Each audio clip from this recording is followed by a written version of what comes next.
You ever have one of those moments where life corners you, pushes you down, and everyone expects you to just smile and accept it even when you know you're not the one who should be apologizing?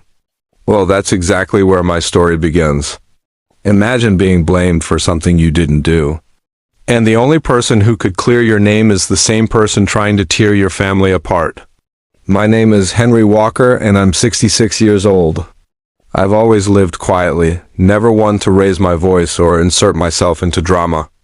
My late wife used to say I had the patience of a monk and the heart of a firefighter, calm until you threaten the things I love. And nothing in this world matters to me more than my son, Michael. But as you're about to hear, loving your child doesn't always protect you from betrayal.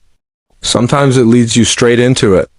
My son's wife, Amanda, had always been polite on the surface. But underneath? She watched me the way someone watches a ticking bomb, always ready to blame me for anything that spoiled her perfect picture. She was one of those people who cared more about appearances than sincerity. A spotless home, a carefully curated Instagram life, a marriage that looked flawless to outsiders, even if it was cracking from the inside. And she hated that my presence didn't fit into her polished image. A retired widower who liked old boots, truck stop coffee, and telling the truth, yeah. I wasn't her ideal accessory. The tension started small. Comments about my outdated manners, remarks about old people taking up space or passive-aggressive, jokes about how I needed to stop relying on Michael so much, despite the fact that I lived independently, paid my own bills, and asked nothing of them except the occasional Sunday dinner. But I let it slide. For my son. For my grandkids. For peace. Until 3 months ago. That day, Amanda claimed I'd insulted her cooking said. I called her meals bland and said she couldn't cook like my late wife. Let me be very clear, I said no such thing. In fact, I told her the exact opposite. I complimented her steak and even asked for the recipe. But somehow, she flipped the entire narrative and ran straight to Michael in tears, accusing me of humiliating her. Michael showed up at my home furious, saying he wouldn't tolerate disrespect toward his wife. I tried explaining, but he cut me off. The man I raised kind, patient, reasonable was gone. In his place stood someone who believed every word his wife said without question. I felt like I was losing my son inch by inch. And then came last Saturday. The day everything cracked wide open, Michael called, telling me he and Amanda were coming over and that I needed to make things right. I asked, make what right? But he wouldn't explain. Just kept repeating that I needed to apologize to Amanda if I wanted a relationship with them. I felt my chest tighten. I'm not an arrogant man. If I'm wrong, I'm the first to admit it. But I cannot apologize for something I did not do. Still, I told myself I'd hear them out. They arrived stiff and cold, the kind of cold that makes the air thick with something unspoken. Amanda sat like a queen holding court, chin lifted, waiting for her moment.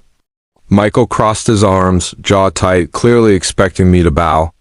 Dad, he said, you owe Amanda an apology. I folded my hands, staying calm. For what exactly? Amanda leaned forward with rehearsed confidence. For telling your neighbor that I stole money from you? Do you know how humiliating that was for me? How dare you spread lies about me? I blinked, stunned.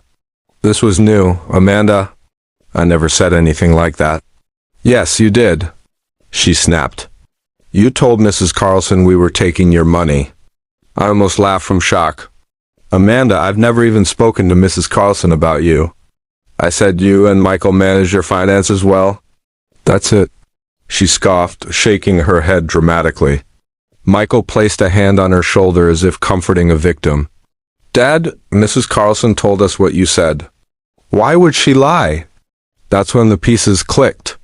I had spoken to Mrs. Carlson recently. She told me Amanda had asked her if I had mentioned anything about giving money to younger people, specifically her and Michael. I found it strange at the time, like she was fishing for information. And suddenly I understood this wasn't a misunderstanding. This was a setup. Amanda wanted to paint me as the problem so she could manipulate my son further. Maybe she wanted me out of the picture. Maybe she wanted control of future inheritance. Maybe both. But here's the thing, Amanda wasn't as clever as she thought, because 3 weeks earlier I had discovered something. Something she never expected me to know. One morning, I received a letter from my bank confirming that someone had attempted to access my account online using an incorrect social security number. I had my account protected with alerts, so I called the bank. They checked the metadata and told me the attempted login came from, get this, my son's house. My heart had dropped. I didn't want to accuse anyone. But I also knew there was only one person in that house calculating enough to try something like that.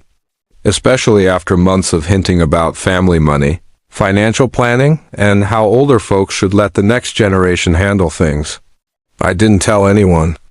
I kept it quiet, hoping maybe it was an innocent mistake. But now, watching Amanda put on her performance in front of my son, I knew exactly what she was doing. And I'd had enough. I took a deep breath and looked at my son first, not her. "Michael," I said softly, "before this goes any further, I need you to hear something. 3 weeks ago, someone tried to access my bank account from your home. The bank confirmed it. I didn't say anything because I didn't want to believe what it meant." Amanda shifted uncomfortably. I continued, "Now I'm being accused of things I didn't say, blamed for things I didn't do. And I can't help but wonder, why would someone want me to look unstable? Or dishonest? Unless they were planning something they didn't want me around for." Amanda's face drained of color. Michael looked confused, then alarmed. "Dad, what are you saying?" I finally turned to Amanda.